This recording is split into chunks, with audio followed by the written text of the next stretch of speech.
بسم اللہ الرحمن الرحیم۔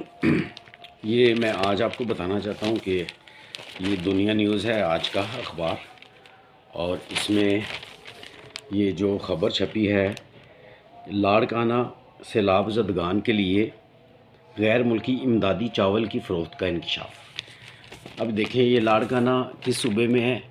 سندھ میں، اور سندھ صوبے کے حکمران کون ہیں؟ ہمارے جناب آصف علی زرداری صاحب اور ان کی پارٹی۔ اب جب یہ حالات ہوں گے تو اسی وجہ سے لوگ آپ کی نہ مدد کرتے ہیں، نہ آپ کو چیریٹی کرتے ہیں، نہ ہیلپ کرتے ہیں، کیونکہ آپ سارا پیسہ کرپشن کی نظر، تمام امداد کرپشن کی نظر کر کے اپنی جیبیں بھرتے ہیں، اور غریب کے حصے میں کیا آتا ہے؟ کچھ بھی نہیں آتا۔ بھوک ننگ کے علاوہ ان کے حصے میں کچھ نہیں آتا۔ یہ میں نہیں کہہ رہا بھائی جان، یہ آج کا اخبار ہے، ٹھیک ہے نا؟ تصدیق کے لیے آپ اخبار میں دیکھ سکتے ہیں۔ لہٰذا خدا کا خوف کریں، عمران خان کی جان چھوڑیں، ٹھیک ہے، اور اپنے کام کریں۔